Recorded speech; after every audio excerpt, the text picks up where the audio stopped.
I'm Jason Colvin. I'm D. Graves. Give us 5 minutes. And we will give you the fire.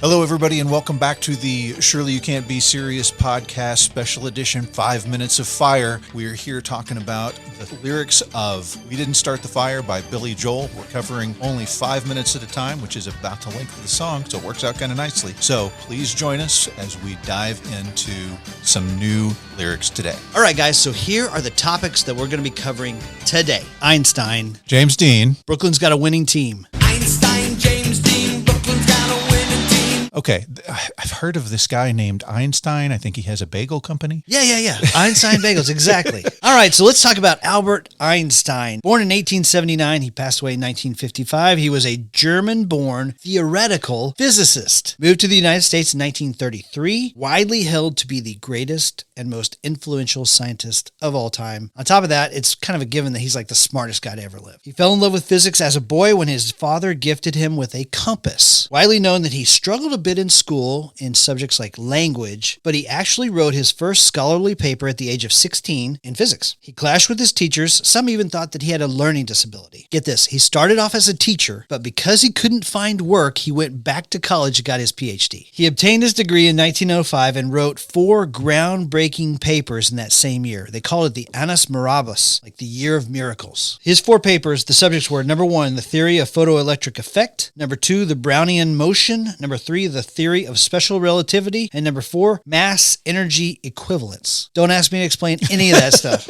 Known widely for his theory of relativity. E equals mc squared. Won the Nobel Prize in Physics in 1921. Died in 1955 from internal bleeding from a ruptured aortic aneurysm at age 76. Get this, his last words that he said to the nurse, he spoke in German. 1, she doesn't speak German. Number 2, she doesn't remember what he said. So nobody knows what his last words were. All right, D, what can you tell me about James Dean? Okay, James Dean. My name is James D. So this one was special for me, especially when I found out that he started off as a pre-law major and became a drama major after that. I flipped that. I was a drama major and then studied law. So this is all very cool for me. James Dean was born 1931, was very close with his mother, but tragically she died when he was 9 years old. His dad couldn't take care of him, so sent him off to live with his aunt and uncle who raised him. He went to college, but then dropped out in 1951 to pursue acting. Moved out to California. His first acting job was in a Pepsi commercial. What? His first speaking part was as John the Apostle in a TV movie called Hill Number 1 about the resurrection of Jesus. He decides, I want to study more. He moves to New York City and starts studying at the Actors Studio with, a guy we've mentioned several times now, Lee Strasberg. Then in 1953, he gets cast in the movie East of Eden, and it is a breakout success for him. He suddenly becomes the it factor guy. Right after East of Eden, he decides that he wants to get into car racing professionally. And then just before he starts filming the next movie that he's going to be in, Rebel Without a Cause, he competes in his very first professional event for the Palm Springs road races. He got first place in the novice class and second place in the main event. He goes to do Rebel Without a Cause, which is his definitive movie. Warner Brothers actually barred him from racing during the production of his next movie, Giant. He had finished shooting his scenes in the movie and was in post-production. He entered into the upcoming Salinas road race. He decided to drive his car from LA to Salinas to break it in at approximately 5:45 p.m. A 1950 Ford Tudor, driven by a 23-year-old California Polytechnic State University student. Donald Turnipseed was traveling east. Turnipseed made a left turn onto Highway 41, headed north toward Fresno, ahead of the oncoming Porsche driven by Dean. Dean was unable to stop in time because he was speeding.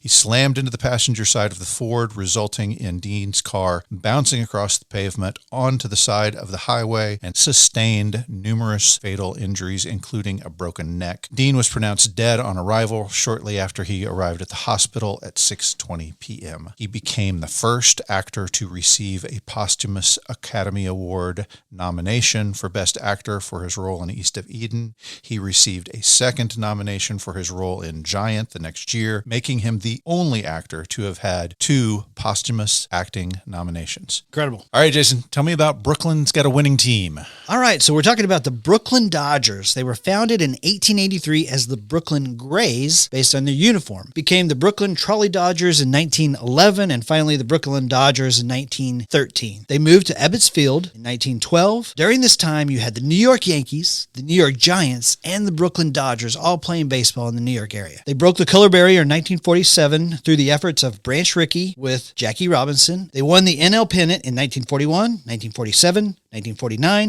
1952, 1953, only to all fall to the New York Yankees. Damn Yankees. That's it. They were a victim of Giants outfielder Bobby Thompson's shot heard round the world in 1951. They finally beat the Yankees and won the World Series in 1955 and moved to the Los Angeles area in 1957 and became what we know as the LA Dodgers. Okay, guys, that does it for today's episode. Join us next time for 5 Minutes of Fire.